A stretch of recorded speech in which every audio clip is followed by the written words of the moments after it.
Hello guides, देखिए आज से हम लोग स्टार्ट कर रहे हैं इंग्लिश ग्रामर। और इंग्लिश ग्रामर के अभी मैंने ये फर्स्ट टॉपिक लिया है यहाँ पर। और जो फर्स्ट टॉपिक है जहाँ से हम स्टार्ट करें वो है हमारा सेंटेंस। क्या है सेंटेंस? आप सभी को पता होगा कि सेंटेंस हम कोई भी चीज़ है जो हम शुरू करेंगे हैं तो वो सबसे पहले हम सेंटेंस से ही करेंगे। जैसे सेंटेंस का अर्थ है वाक्य। अब हम जब भी कुछ भी बोलेंगे, लिखेंगे, सुनेंगे तो हम सबसे पहला हमारा काम क्या रहेगा? सेंटेंस। किसी वाक्य को जानना, किसी सेंटेंस के बारे में जानकारी प्राप्त करना, ये किस प्रकार का सेंटेंस है। तो देखिए मैं सबसे पहला सेंटेंस का एक एग्जांपल ले रही हूँ। Little Jack Horner sat in a corn. तो यहाँ पर है कि एक जो छोटा सा जैक है वह कहाँ कॉर्नर के ऊपर बैठा हुआ है। तो यह भी क्या है कि एक सेंटेंस है, यह भी एक वाक्य है। अब वाक्य है, सेंटेंस है, तो ये कितने प्रकार के होते हैं? सेकंड नंबर पे हमारी बात आती है कि जो सेंटेंस है वो कितने प्रकार के, अर्थात काइंड ऑफ सेंटेंसेज। सेंटेंस कितने प्रकार के होते हैं? तो हम देखते हैं कि जो सेंटेंस है वो 4 प्रकार के होते हैं। 4 काइंड ऑफ सेंटेंस। सेंटेंस 4 प्रकार के होते हैं।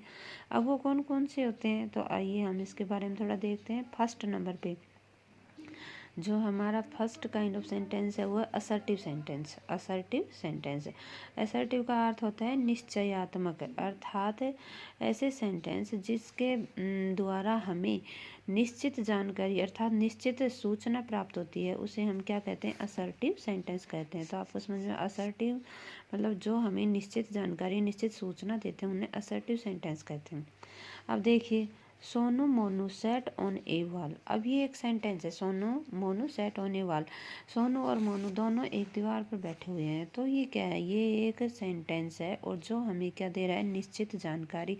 इसलिए हम कहते हैं कि this kind of sentence is assertive. यह असर्टिव प्रकार का सेंटेंस है। सेकंड नंबर पे आता है इंटेरोगेटिव सेंटेंस। सेकंड नंबर पे आता है इंटेरोगेटिव। इंटेरोगेटिव सेंटेंस का अर्थ क्या है? प्रश्नवाचक है। इंटेरोगेटिव अर्थात जो जिसके द्वारा किसी प्रकार का कोई क्वेश्चन पूछा जाता है उसे ही हम क्या कहते हैं? Interrogative sentence. Where do you live? तुम कहाँ रहते हो? Where do you live? तुम कहाँ रहते हो? Where are you going? तुम कहाँ जा रहे हो? Where are you doing? तुम क्या कर रहे हो? ये सारे के सारे जितने भी प्रकार के हैं ये असर इंटेरोगेटिव सेंटेंस के अंतर्गत आएंगे।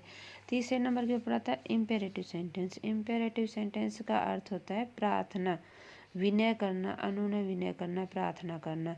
तो इसका जो आंसर है बी क्वाइट। बी क्वाइट अर्थात शांत रहिए। Be quiet. तो ये इम्पेरेटिव सेंटेंस है क्योंकि इसमें हम किसी से क्या कर रहे हैं? प्रार्थना कर रहे हैं कि प्लीज बी क्वाइट, शांत रहिए। सिट डाउन, बैठ जाइए। हेल्प मी, मेरी सहायता कीजिए। तो ये सारे के सारे क्या हैं? इम्पेरेटिव सेंटेंस हैं। फोर्थ नंबर पे आता है एक्सक्लेमेटरी सेंटेंस। एक्सक्लेमेटरी सेंटेंस मतलब किसी सेंटेंस के द्वारा हम अपनी भावनाओं को प्रभावशाली तरीके से व्यक्त कर सकते हैं, उसे ही हम क्या कहते हैं? एक्सक्लेमेटरी सेंटेंस कहते हैं। हाउ कोल्ड नाइट इज, यह कितनी ठंडी रात है। तो ये क्या है? एक्सक्लेमेटरी, विस्मय, हमारे मन में एक विस्मय की भावना पैदा कर रहा है जैसे, तो इसे हम क्या कहेंगे? एक्सक्लेमेटरी सेंटेंस कहेंगे।